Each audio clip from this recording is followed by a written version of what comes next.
Bismillahirrahmanirrahim. Assalamualaikum warahmatullahi ta'ala wabarakatuh. Alhamdulillahi rabbil alamin. Wassalatu wassalamu ala rasulina Muhammadin wa ala alihi wa sahbihi ajma'in. Allahumma aghnina bil ilmi wa zayyinna bil hilmi wa akrimna bit taqwa wa jammilna bil afiyati ya arhamar rahimin. Rabbi shrah li sadri wa yassir li amri wahlul 'uqdatam min lisani yafqahu qawli. Rabbi yassir wa la tu'assir wa tammim bil khair wa bika nasta'in wa la hawla wa la quwwata illa billahil aliyyil azim. Alhamdulillah yang saya hormati Tuan Imam, Tuan Bilal dan juga pengurusi dan barisan AJK Masjid Al-Akram dan juga muslimin muslimat yang dirahmati Allah Subhanahu wa taala. Mari sama-sama kita niat i'tikaf di dalam masjid Allah Subhanahu wa taala. Nawaitul i'tikaf fi hadzal masjid sunnatan lillahi taala. Alhamdulillah, tuan-tuan dan puan dirahmati Allah Subhanahu wa taala, pada malam ni kita akan lihat mengenai dengan sambungan pada dua bulan yang lalu mengenai dengan solat sunat witir. Sebelum daripada kita memasuki hukum hakam mengenai dengan solat sunat witir ini, suka saya sebutkan mengenai beberapa sebab yang memudahkan seseorang untuk bangun pada waktu malam. Di sana ada beberapa sebab sebenarnya dalam ada sebab dipanggil sebab zahir dan juga sebab batin.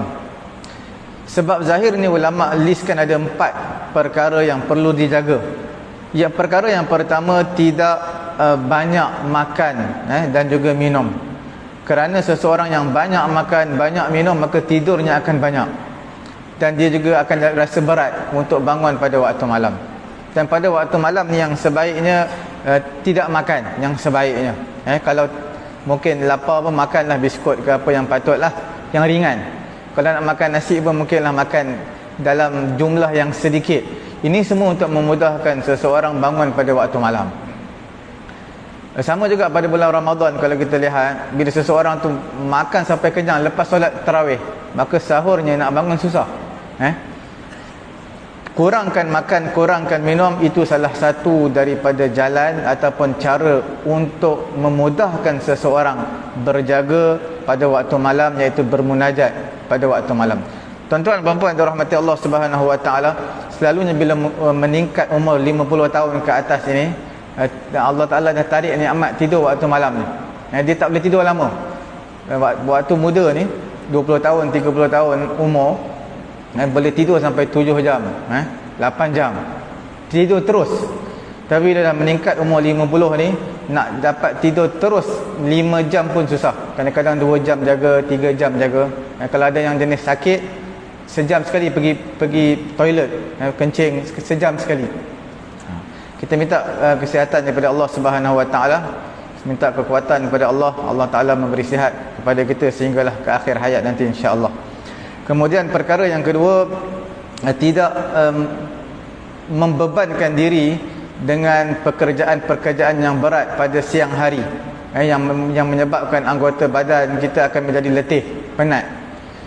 Memang mungkin seseorang kerja 8.30 sampai 5.30 petang, tapi di sana tuan-tuan perlu jaga, kerana bila terlampau stres ataupun tekanan dalam kerja ni, banyak sangat terlampau buat kerja, maka menyebabkan kita letih. Tak kira sama ada pekerjaan dari segi zahir ataupun batin. Maksud pekerjaan batin ni memerlukan fikiran lah, fikir terlampau banyak, fikir sampai letih, maka menyebabkan dia tidak dapat untuk bangun pada waktu malam bermunajat kepada Allah Subhanahu wa taala. Perkara yang ketiga, tidak meninggalkan qailulah pada waktu siang. Qailulah ni nap, bermaksud tidur seketika sebelum zuhur. Di sisi ulama-ulama muhaddisin, mereka menyatakan ar-rahah qabla az-zawal wala bila naum.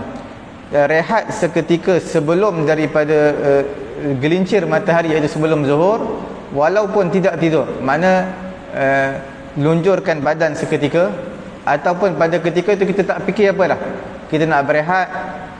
Kalau duduk di atas kerusi, maka duduk sandar, tak fikir apa-apa dah, pejam mata seketika untuk berehat. fa innaha sunnatun lil isti'anati biha ala qiyamil lail. Kerana tidur ataupun nap seketika pada sebelum zuhur ini adalah satu sunnah, dan juga dia adalah satu bantuan untuk kita bangun pada waktu malam hari nanti, memberi satu kekuatan kepada kita untuk berjaga pada waktu malam. Ini semua qailulah ini bukanlah bermaksud tidur. Sebenarnya tak tidur pun dipanggil qailulah, rehat. Tak salah saya ada sebahagian universiti buat research, buat kajian mengenai dengan the power of napping, betapa powernya rehat seketika pada waktu tengah hari ini. Sebab dia memberi kekuatan sebenarnya kepada kita untuk berjaga malam. Bila kita tak nap, tidur tengah hari, maka malam kita akan rasa letih. Malam kita akan rasa letih, tidak berdaya. Petang pun dah tak berdaya. Kemudian kita nak berjaga malam, lagi tak berdaya. Sebab itu memerlukan rehat seketika. Sekarang zuhur dah awal pukul 1. Jadi tak semestinya sebelum zuhur. Mana selepas sembahyang zuhur kita rehat seketika. Sebab pada waktu rehat office ni 1 sampai 2. Kalau kita rehat sebelum pukul 1, mana rehat waktu office. Kalau orang yang kerja office. Perkara yang keempat, memudahkan kita untuk berjaga malam, alla yahtaqib al-auzar bin nahar fayaqsu qalbuh. Orang yang tidak jangan menjerumuskan diri kita dalam perkara-perkara yang berdosa. Kerana perkara yang berdosa yang kita buat pada siang hari menyebabkan hati kita keras, susah untuk berjaga pada waktu malam, untuk bermunajat kepada Allah Subhanahu wa taala. Ini antara 4 perkara zahir yang perlu dijaga untuk seseorang, untuk memudahkan seseorang berjaga, bermunajat pada waktu malam untuk bertahajud. Dan di sana ada 4 perkara juga, sebab batin, sebab dalaman. Perkara yang pertama iaitu jaga hati kita daripada sifat-sifat dengki ataupun buat dosa kepada orang Islam yang lain, ataupun bersihkan hati daripada tamakkan dunia. Seseorang yang tamak, yang loba terhadap dunia, maka orang seperti ini tidak mudah untuk berjaga malam. Kerana nak berjaga malam, hati kena bersih. Seperti mana keheningan malam ini, dia suci, bersih, tenang. Begitulah juga dia perlukan hati yang tenang untuk bangun pada waktu tersebut.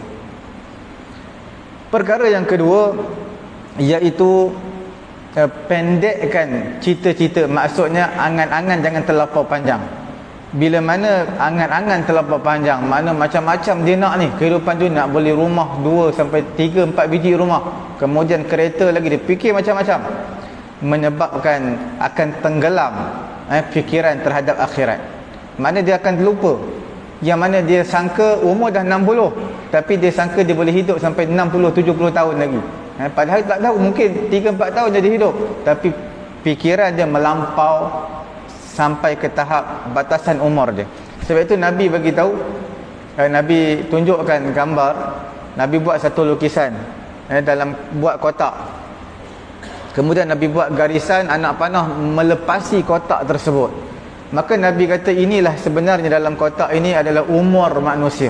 Umur manusia, dan di situ ada garisan-garisan ranjau-ranjau yang manusia tempuhi dalam ujian kehidupan dunia ini. Anak panah yang melepasi daripada kotak ini adalah angan-angan cita-cita manusia. Dia hidup 60 tahun, tapi projek dia nak buat sampai 20-30 tahun akan datang. Dia pun tak tentu hidup ataupun tidak lagi. Kemudian perkara yang ketiga iaitu seseorang perlulah mengetahui kelebihan berjaga malam, mendengar daripada hadis-hadis tentang kelebihan berjaga malam, bermunajat, menyebabkan dia memberi satu motivasi kepada dia untuk berjaga pada waktu malam. Kalau dia sendiri pun tak tahu apa kelebihan jaga malam ni, apa kelebihan tahajud ni, dia pun tak tahu, maka dia tak ada semangat untuk berjaga malam. Sebenarnya berjaga malam ini adalah amalan orang-orang soleh. Dan dalam hadis menyatakan kalau nak sihat, jaga malam, insya-Allah penyakit akan jauh daripada kita. penyakit, kemudian bentuk badan kita pun sempurna, tak terlampau berat, tak terlampau gemuk, selalu berjaga malam, kemudian tubuh badan kita pun sihat. Perkara yang keempat iaitu asyraful bawa'iz al-hubbu lillah wa quwwatul iman bi annahu fi qiyamihi la yatakallam bi harfin illa wa huwa munajin rabbah. Dorongan yang kuat bangun pada waktu malam ini kerana cintakan Allah, kerana kekuatan iman. Seseorang yang mana berjaga malam tapi tak ada kekuatan iman, tak cinta kepada Allah dan juga Rasul, maka tak ada dorongan untuk jaga malam. Mungkin nak tengok bola final, bola pada waktu malam, ataupun apa-apa urusan pada waktu malam yang sebenarnya boleh bangun seketika. Tuan-tuan nak tengok bola pun tak jadi masalah. Solat sunat dulu sebelum tu, 2 rakaat ke 4 rakaat, kemudian tengoklah bola. Sebenarnya sekiranya tuan-tuan tahu kelebihan bermunajat pada waktu malam ini, tuan-tuan, perempuan tidak akan bercakap walaupun satu huruf, melainkan hanya bermunajat kepada Allah Subhanahu Wa Taala. Kita tahu di kehidupan dunia ini pelbagai masalah, bukan sekadar diri kita, mungkin isteri kita, anak kita, anak saudara kita, macam-macam masalah yang menimpa kehidupan kita ini. Maka sudah pasti yang kita minta penyelesaiannya hanya kepada Allah Subhanahu Wa Taala. Kalau tuan-tuan tahu kelebihan betapa mustajabnya doa pada waktu malam, tuan-tuan tidak akan sebut satu huruf pun kepada manusia lain, makhluk lain, melainkan hanya kepada Allah Subhanahu Wa Taala. Tuan-tuan tak akan melayari WhatsApp, tidak akan melayari Facebook, Twitter dan sebagainya pada waktu malam, untuk menghabiskan waktu malam sehingga subuh. Tuan-tuan hanya melayari WhatsApp, tidak. Tinggalkan semua WhatsApp, tuan-tuan hanya bermunajat kepada Allah Subhanahu Wa Taala. Dan disunatkan menyapu muka pada waktu malam ini bila kita berjaga, basuh muka kita, kemudian lihat ke langit, kemudian kita baca 10 ayat terakhir daripada surah Ali Imran.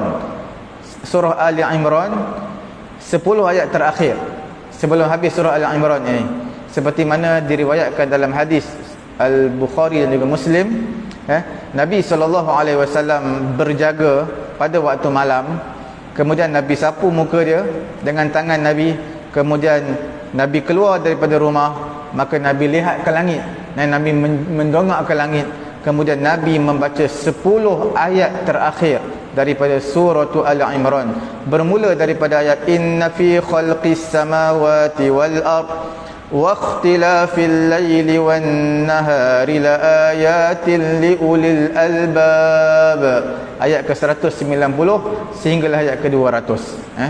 Ayat ni selalu imam bawa jadi imam, selalu imam masjid ataupun surau akan bawa ayat ni dalam solat. Disunatkan untuk membuka tahajud ini dengan 2 rakaat yang ringkas, kerana Nabi SAW dia akan kita panggil wama, muqaddimah untuk solat tahajud ini. Nabi akan 2 rakaat ringkas dulu, bukan 2 rakaat terus panjang, 2 rakaat yang ringkas, kemudian barulah semayang yang panjang-panjang. Dan disunatkan juga memperbanyakkan doa pada waktu malam, beristighfar kepada Allah Subhanahu Wa Taala pada semua kebanyakan waktu pada waktu malam, beristighfar kepada Allah, terutamanya pada malam yang akhir. Malam yang akhir iaitu ketika waktu sahur, itu yang paling afdal, kerana Allah Taala menyatakan wal mustaghfirina nabil ashar, orang beristighfar pada waktu sahur. Sebab apa disebutkan sahur? Kerana sahur waktu yang terbaik untuk beristighfar. Kalau tuan-tuan lihat dalam Quran, kalau tak disebutkan bil ashar pun tak apa, wal mustaghfirina bil ashar, as-sabirina was-sadiqina wal qanitina wal munfiqina wal mustaghfirina bil ashar, orang beristighfar pada waktu sahur. Bila Quran spesifikkan ataupun mention bil ashar, maksud waktu sahur ni bukan sembarang waktu, itu waktu yang terbaik untuk beristighfar. Kerana itu Allah Ta'ala menyebutkan orang-orang beristighfar pada waktu sahur. Waktu sahur ni mana sebelum masuk azan subuh lah, setengah jam 20 minit sebelum pada azan subuh, maka habiskan waktu tersebut untuk beristighfar kepada Allah Subhanahu Wa Ta'ala. Tahajud ini tahajud yang wajib kepada Nabi SAW tidak memadai untuk Nabi solat witir. Witir lain, tahajud lain. Tahajud ini apa-apa semayang dikira tahajud. Tuan-tuan semayang je waktu malam, itu dikira tahajud. Tapi witir dia tak termasuk dalam tahajud yang diwajibkan kepada Nabi. Nanti kita akan sebutkan sebentar lagi perkara yang ulama berbeza pendapat mengenai dengan memansuhkan kewajipan solat malam Nabi, iaitu tahajud Nabi. Itu ulama berbeza pendapat. Adapun witir, maka tak ada khilaf di kalangan ulama menyatakan perkara tersebut wajib kepada Nabi SAW. Yang Nabi kata salasun hunna alayya faraid wa hunna lakum tatawwu'. 3 perkara untuk umatku sunat, untuk aku wajib. Apa dia? Salah satu daripada 3 perkara tersebut adalah solat witir. Walaupun hadis ni hadis yang tidak kuat, majoriti di kalangan ulama menyatakan hadis ni hadis lemah. Tapi tak ada khilaf di kalangan ulama menyatakan solat witir ini adalah wajib kepada Nabi SAW. Ulama berbeza pendapat mengenai memansuhkan ke solat malam Nabi. Solat malam iaitu tahajud Nabi. Witir ulama tak berbeza pendapat. Witir ini di antara khususiat Nabi, perkara yang dikhususkan untuk Nabi, dia adalah wajib. Sebab itu solat witir Nabi ini harus, walaupun dia wajib, tetapi harus dilaksanakan di atas tunggangan. Di atas tunggangan. Nabi naik kenderaan, unta ke keledai ke, Nabi semayang atas kenderaan boleh, walaupun itu semayang wajib. Tapi tuan-tuan dan juga perempuan dirahmati Allah Subhanahu Wa Taala, solat fardu tak boleh solat di atas kenderaan kita. Solat sunat boleh lah. Solat fardu tak boleh. Jangan pula kita mengambil daripada dalil ini yang menyatakan Nabi solat di atas kenderaan. Nabi solat yang wajib kepada Nabi iaitu solat witir. Solat itu khusus untuk Nabi, wajib. Umat Nabi tidak wajib. Dan juga khusus untuk Nabi, witir ini Nabi walaupun wajib, Nabi boleh semayang di atas kenderaan. Kita solat witir bukan solat yang wajib, sunat. Jadi boleh solat di atas kenderaan. Mana-mana solat sunat boleh di atas kenderaan, melainkan solat fardu tak boleh di atas kenderaan. Bila mana tuan-tuan naik motor, kereta, nak semayang sunat witir, silakan. Nak solat sunat duha pada waktu duha, silakan. Cuma keselamatan diberi keutamaan lah. Maksudnya bila kita semayang di atas kenderaan sedang memandu ataupun sedang menaiki kenderaan, menunggang motor, maka tuan-tuan niatlah, niat Allahu Akbar, niat saja aku solat sunat duha 2 rakaat kerana Allah Ta'ala. Kemudian baca Fatihah, kemudian rukuk, Allahu Akbar, tunduk sikit tapi mata masih pandang di hadapan. Kemudian sami Allahu liman hamidah, Allahu Akbar, sujud, tunduk sikit lagi tapi mata masih melihat di hadapan. Itu semua sampailah beri salam. Itu semua hanya untuk semayang sunat saja dibenarkan. Mengenai dengan hadap kiblat, tak perlu hadap kiblat, tak apa, semayang sunat di atas kenderaan. Wuduk memang kena ambil lah. Mana ada semayang tak ada wuduk? Tuan-tuan semayang jenazah apa kena ada wuduk? Semayang sunat ada wuduk. Cuma diberi kelonggaran, solat di atas kenderaan tak perlu menghadap kiblat, dan juga tak perlu sujud dan juga rukuk dengan sempurna. Tuan-tuan kena faham, perbahasan yang saya sebutkan ini dibenarkan solat di atas kenderaan hanya solat sunat, tak kira solat sunat apa pun. Duha ke, witir ke, isyraq ke, apa pun solat sunat dibenarkan. Cuma solat fardu tidak dibenarkan di atas kenderaan. Tuan-tuan menaiki kapal terbang ke apa ke, solat fardu, solatlah fardu. Tapi lepas tu sampai ke destinasi, tuan-tuan kena qada balik semayang. Sebab tuan-tuan semayang fardu, dia tak sama seperti semayang sunat di atas kenderaan. Tuan-tuan perlukan rukuk yang sempurna, sujud yang sempurna. Tuan-tuan semayang di atas kapal terbang tak boleh rukuk dan juga sujud yang sempurna. Melainkan tuan-tuan mungkin beli tiket yang VIP punya, yang ada ruang besar, boleh baring, ada ruang untuk semayang, sujud dan rukuk dengan sempurna, dan juga tuan-tuan tahu arah kiblat, maka tak jadi masalah. Tu tak perlu qada baliklah semayang. Dan juga ada wuduk yang sempurna. Kalau tuan-tuan tak ada wuduk ataupun rukuk sujud yang tak sempurna, kapal terbang sempit, jadi sampai saja tuan-tuan kena semayang sekali lagi, qada sekali lagi. Kalau dah habis waktu, kalau ada waktu lagi, tuan-tuan semayang sekali lagi, kena mengulangi semayang. Imam Ar-Rafi'i dan juga Imam An-Nawawi rahimahumallahu taala menyatakan witir itu adalah tahajud. Witir itu adalah tahajud. Wa rajjaha fi mawdi'in akhar annahu ghairu. Dan mereka mentarjihkan satu tempat yang lain yang menyatakan witir itu adalah bukan tahajud. Satu kali kata witir itu tahajud, satu kali kata witir itu bukan tahajud. Bagaimana gambaran dia? Sebenarnya perkara ini, witir dan juga tahajud ini dipanggil, term dia dalam ilmu mantik dipanggil sebagai am wa khas min wajhin. Dia ada ketika umum, ada ketika khas dari satu aspek. Kerana solat witir dan juga tahajud ini, mereka berdua, solat witir dan juga tahajud boleh berkumpul dalam satu solat, selepas daripada tidur dan selepas daripada isyak dengan niat witir. Selepas tuan-tuan bangun tidur, tuan-tuan tidurlah. Tidur sekejap, tak kira lah seminit ke 5 minit, tersengguk pun kira tidur. Tersengguk, tidur juga tu. Ataupun tuan-tuan tidurlah setengah jam ke apa ke, bangun tu tuan-tuan solat witir, maka witir itu adalah tahajud. Tapi jangan witir satu rakaat. Witir satu rakaat tak dipanggil tahajud, sebab tak ada solat sunat satu rakaat, melainkan witir je. Tuan-tuan nak dapat tahajud, kena buat paling kurang 2 rakaat ataupun lebih.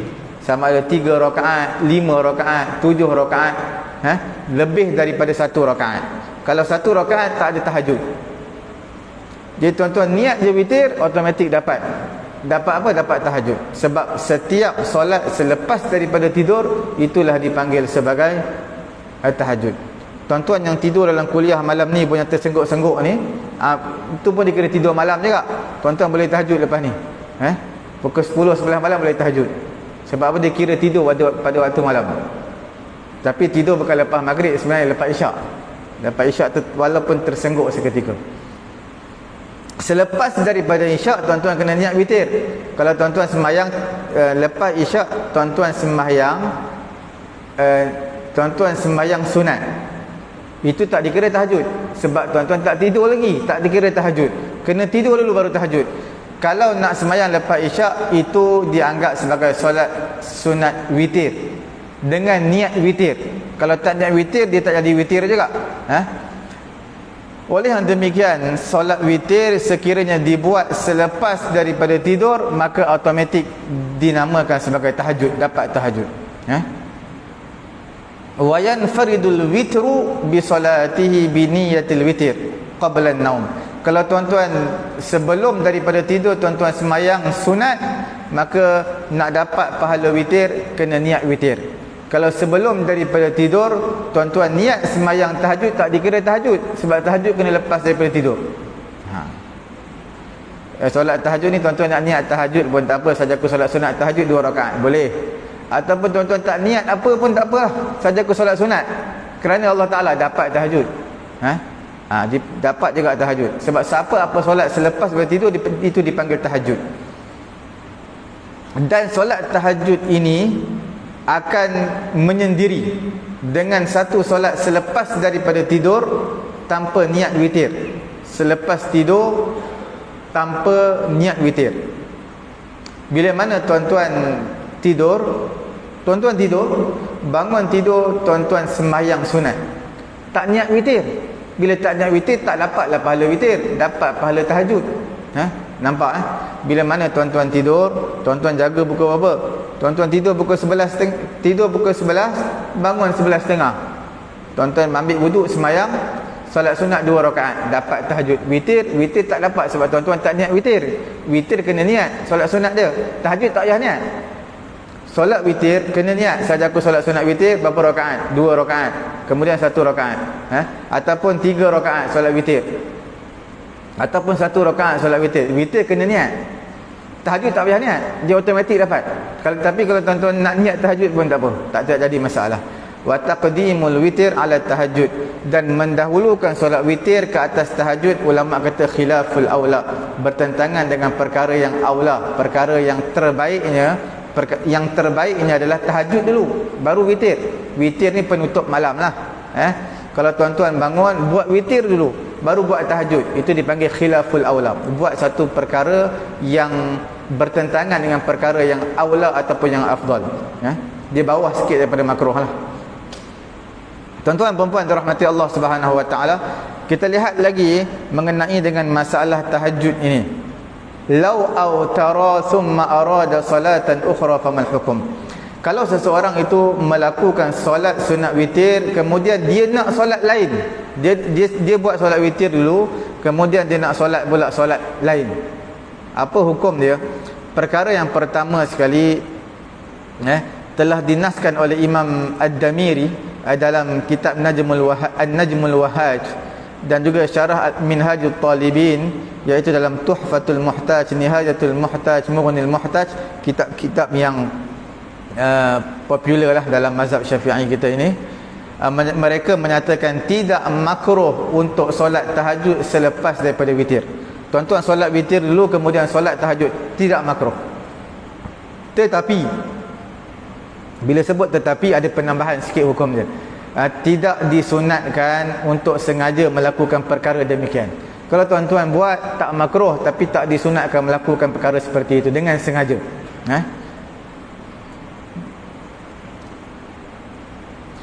Cuma dalam ibarat kitab fiqh dalam mazhab Syafi'i yang lain, seperti mana dalam kitab Bujairimi dan juga dalam kitab dalam mensyarahkan Minhaj Al-Bujairimi, menyatakan mentakdimkan ataupun mendahulukan solat sunat witir ke atas solat sunat tahajud. Witir dulu baru tahajud. Maka ulama menyatakan khilaful aula, tapi tak sampai tahap makruh. Cuma kadang-kadang dikecualikan masalah ini untuk orang bermusafir. Apabila orang bermusafir ini dia takut tak bangun tahajud. Bila orang musafir tahulah penat. Bila orang musafir ni dia penat lain sikit. Jadi untuk orang yang bermusafir ini, fayusalli raka'atain, dia solat sunat 2 rakaat, dia niat tahajud. Di maknanya dia tak tidur lagi. Dia solat sunat 2 rakaat kemudian niat tahajud. Walaupun dia tak tidur lagi. Sebab apa? Dia ni bermusafir. Kalau dia tidur pun kemungkinan sampai azan subuh. Ini kita akan bincangkan lepas ni insya-Allah. Kemudian pendapat yang kedua, pendapat pertama kata tak makruh solat sunat tahajud selepas witir. Yang keduanya diriwayatkan, pendapat kedua diriwayatkan daripada Abdullah bin Umar radhiyallahu taala anhuma, Nabi sallallahu alaihi wasallam bersabda, ij'alu akhir salatikum bil laili witran, jadikanlah akhir solat kamu itu witir pada waktu malam. Jadikan akhir solat kamu solat witir pada waktu malam. Jadi bila Nabi perintahkan, bukan makna wajib dalam hadis ini. Perintah di sini adalah bermaksud itu satu pilihan, ataupun perkara tersebut Nabi nak irsyad, nak menunjukkan itulah yang terbaik. Jadikan solat witir ini akhir malam. Bukan wajib, tapi itulah cara yang terbaik. Dalil ke atas perkara tersebut iaitu solatun Nabi sallallahu alaihi wasallam ba'dal witri, seperti kama sayati. Dalil dia juga Nabi melakukan solat sunat selepas witir. Nabi buat witir, Nabi buat solat sunat. Itu juga kita akan bincangkan sebentar lagi.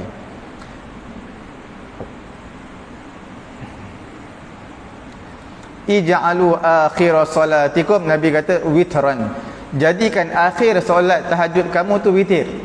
Maksudnya malam yashfa' minal adad, selagi mana belum digenapkan lagi bilangan dia. Wal muradu salatul witir wa dzalika li anna awwala salatul lail al maghrib wa hiya witrun fanasaba kaunu akhiriha witran. Apa maksud genap di sini? Maksudnya seseorang yang mana dah sembahyang witir, contohnya dia buat 2 rakaat, kemudian bila mana dia telah melakukan solat witir 2 rakaat, dia tak buat ganjil lagi. Dia tak buat ganjil lagi 1 rakaat.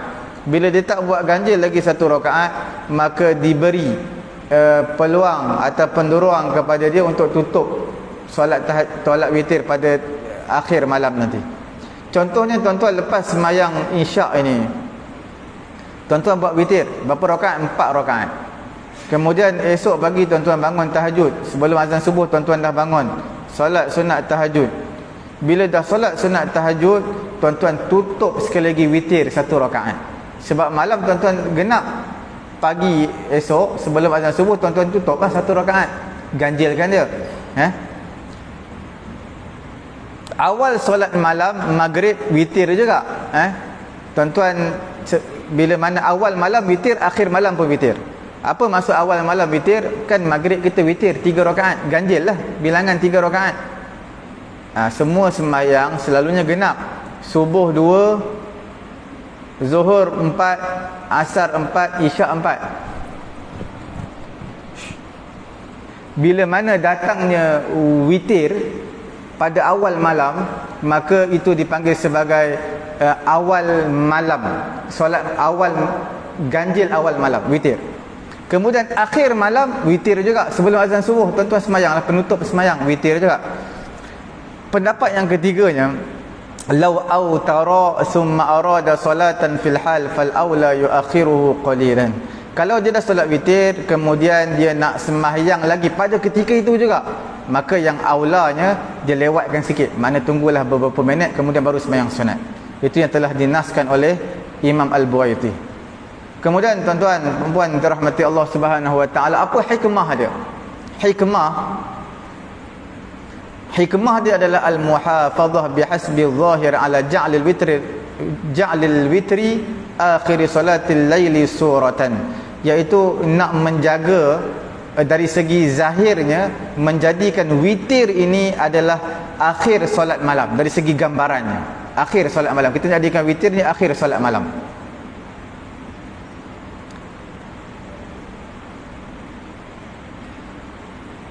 Mereka mengambil dalil dengan hadis Sauban bin Bujdud, hamba kepada Nabi SAW. Dia kata, kunna ma'a Rasulillah SAW fi safar. Kami ni bersama dengan Nabi SAW dalam satu perjalanan. Maka Nabi kata, inna hadha safar juhdun wasaqlun. Sesungguhnya perjalanan ni agak membebankan dan juga susah, perjalanan. Fa iza autara ahadukum falyarka' raka'atain. Apabila salah seorang di kalangan kamu nak melakukan witir, maka hendaklah dia solat sunat 2 rakaat. Fa in istayqadha, bila mana dia bangun, maka dia bangun, maka itulah sebenarnya solat sunat witir je. Wa illa, jika dia tak bangun, kanata lahu. Fa in istayqadha wa illa kanata lahu. Kalau dia bangun awal, in istayqadha, dia bangun awal, maka dia buatlah witir. Kalau dia tak bangun awal, sebab dalam perjalanan, bila dalam perjalanan ni kadang-kadang terlepas waktu dia. Bukan maksud terlepas waktu, maknanya tak sempat tahajud, tak sempat witir. Maka pada ketika itu 2 rakaat sunat yang kamu buat itulah dianggap sebagai solat sunat witir. Imam Hafiz Ibn Hajar rahimahullahu ta'ala menyatakan ar-rajih, pendapat yang rajih di sisi kami mengenai hadis Sauban bin Bujdud ini, iaitu khususkan solat sunat ini hanya untuk orang bermusafir sahaja, seperti mana yang disebutkan oleh Ibn Hibban. Tetapi Ibn Hibban dia mengistimbatkan daripada dalil tadi dengan satu hukum yang lain, iaitu orang yang ada kesakitan dan juga seumpamanya, yang sakit, yang bermusafir, maka dia akan dapat pahala yang sama. Tuan-tuan lihat, sabit dalam Sahih Al-Bukhari menyatakan Nabi SAW bersabda, idza marida al-abdu aw safara, bila mana idza marada al-abdu aw safara, apabila salah seorang hamba itu, seseorang manusia itu sakit ataupun bermusafir, kutiba lahu mislu ma kana ya'mal muqiman sahihan, maka ditulis untuk dia seumpama yang dia selalu buat ketika mana dia bermukim, maksud dia tidak bermusafir, ketika mana dia sihat. Ini menunjukkan akan ditulis bagi orang bermusafir apa yang dia biasa buat sebelum ni. Contohnya, dia selalu berjaga malam, solat tahajud, tiba-tiba bila bermusafir beli tiket pada waktu malam, ataupun anak ajak balik kampung waktu malam. Bila waktu malam penat, tak sempat tahajud dah, dapat pahala tahajud. Sebab apa yang dia buat ketika tak bermusafir, bila dia bermusafir maka pahala yang dia selalu buat tu dapat. Contoh, dia selalu pada waktu duha solat sunat duha, tetapi bila mana dia bermusafir jauh, balik Kelantan ke Kedah ke, maka tak semayang duha, maka tak apa, dapat pahala duha yang dia selalu buat bila mana dia bermusafir. Sebab itu Nabi kata, idza maradal abdu aw safara kutiba lahu mislu ma kana ya'mal muqiman sahihan. Ketika mana dia sihat, ketika mana dia tak bermusafir, dia selalu buat. Bila bermusafir, bila sakit, dia akan dapat. Macam tuan-tuan lah, bila mana selalu semayang 5 waktu ni tak pernah miss, cuma kadang-kadang miss lah, kadang-kadang mungkin terjaga subuh lambat ke, ataupun ada hal-hal yang tak dapat dielakkan, tuan-tuan tertinggal sembahyang jemaah. Tapi dalam situasi biasa, tuan-tuan akan jaga solat berjemaah di masjid ataupun di surau. Satu ketika tuan-tuan diuji dengan sakit, admit masuk hospital. Sampai admit hospital berapa hari? 2 minggu, 15 hari masuk dalam hospital. Tak dapat sembahyang jemaah, sembahyang atas katil je. Dapat pahala jemaah 15 hari tu tuan-tuan duduk dalam hospital, walaupun duduk atas katil. Sembahyang atas katil dapat pahala. Sebab apa? Sebab ketika tuan-tuan tak sakit sihat, tuan-tuan jaga sembahyang berjemaah, jaga sembahyang berjemaah, maka dapat pahala berjemaah. Maka Ibnu Hajar Al-Asqalani telah merod pendapat ini dalam menyangkal beberapa kemuskilan pendapat ini, iaitu menyatakan tahsilu ziyadatil ajr bil mubasyarah lianna li harakat. Okey, di sini dia menyatakan, kalau begitu apakah faedah mengambil berat seseorang bila mana dia sakit, dia bermusafir. Contohnya, seseorang ini dia bermusafir tapi dia sembahyang duha juga walaupun bermusafir. Nak pergi ke Kelantan, dalam perjalanan ke Kelantan RNR berhenti sekejap sembahyang duha. Balik lepas isyak ni pergi ke mana? Pergi ke Kedah. Perjalanan ke Alostar 5 jam, 6 jam. Perjalanan pergi tengah malam, singgah sebentar di RNR, solat tahajud. Dapat juga pahala tahajud. Sedangkan dia tak sembahyang tahajud pun dapat. Sebab kalau dia tak bermusafir, dia sembahyang tahajud. Kalau bermusafir, automatik dapat. Maka di sini dipanggil sebagai tahsilul hasil. Benda yang dah dapat, dia dapatkan lagi. Jadi seolah-olah tidak ada makna. Benda yang dah dapat pahala, tapi dia dapatkan lagi. Jadi di sini Ibnu Hajar menyangkal beberapa perkara berdasarkan perkara ini, dan ditaujihkan, iaitu tahsilu ziyadatil ajr bil mubasyarah, iaitu menghasilkan penambahan ganjaran pahala bila seseorang tu buat lagi. Maksudnya bila mana tuan-tuan tak semayang duha dalam perjalanan bermusafir, perjalanan yang jauh, tapi tuan-tuan buat juga, berhenti di RNR. Setiap pergerakan tuan-tuan ambil wudu, basuh muka, basuh tangan, setiap tapak daripada tempat wuduk nak pergi ke tempat semayang, kemudian tuan-tuan rukuk, sujud, itu semua diambil kira pahalanya. Dari segi perbuatan, dari segi perkataan, tuan-tuan baca dalam solat Al-Fatihah, surah, itu ganjarannya lebih. Tak sama tuan-tuan baca Quran luar daripada solat. Ini semua keistimewaan yang Allah Ta'ala berikan untuk orang yang lakukan juga solat, walaupun sebenarnya dia tak perlu solat lah, sebab dia dapat pahala. Maksudnya solat sunat lah di sini. Wa man kanat adatuhul qiyam lin nafilah bil laili faghalabathu 'ainuhu fanama faqad sabata anna Allah yaktubu lahu ajra salatihi wa naumuhu 'alaihi sadaqah. Begitu juga orang yang kebiasaannya, adatnya bangun pada waktu malam semayang sunat, tapi semayang tahajud. Nak jadikan cerita satu malam ni letih sangat, mungkin anak dia masuk hospital ke, bini dia masuk hospital ke, terlampau letih sangat, ataupun kerja banyak sangat time tu, tak boleh bangun tahajud dia, mata tak termampu nak buka mata ni, mengantuk sangat. Maka Allah Subhanahu Wa Taala menuliskan baginya ganjaran solat tahajud walaupun dia tak bangun. Sebab apa? Sebab dia terlampau letih sangat. Memang dalam kehidupan kita ni ada satu, dalam 2-3 minggu dalam sebulan mesti ada 1-2 hari yang mana terlampau letih sangat. Bila terlampau letih ni, tidur kita tak bangun dah malam tahajud, maka Allah Ta'ala tulis pahala tahajud dan tidur kita itu ditulis sebagai sedekah. Ini semua berdasarkan hadis daripada Aisyah radhiyallahu taala anha, bahawasanya Nabi SAW bersabda, ma min imri'in takunu lahu salatun bilailin yaghlibuhu 'alaiha naum illa kutiba lahu ajru salatihi wa kana naumuhu 'alaihi sadaqah. Hadis riwayat dalam Sunan Abi Daud.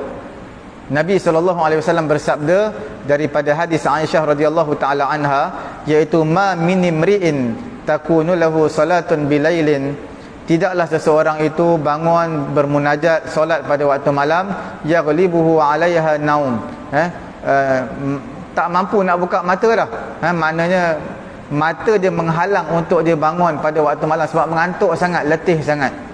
Illa kutiba lahu ajru salatihi, melainkan ditulis baginya pahala solatnya pada waktu malam sebab dia letih sangat, tak apa. Wa kana naumuhu 'alaihi sadaqah, dan tidurnya pada malam tersebut dianggap sebagai sedekah. Tapi perkara ni tuan-tuan perlu tahu, bukan selalu. Jangan pula saya setiap hari saya letih malam, mudah-mudahan keletihan saya ini dituliskan pahala sedekah dan juga dituliskan pahala tahajud untuk saya, dan juga tidur saya dianggap sedekah. Ini bukan setiap malam ni. Ini kadang-kadang berlaku dalam situasi terpencil yang kita rasa penat sangat. Kita bagi laluan kepada azan seketika, ada 10 saat lagi nak azan. Kita sambung sikit lagi lepas ni.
akbar, Allahu akbar.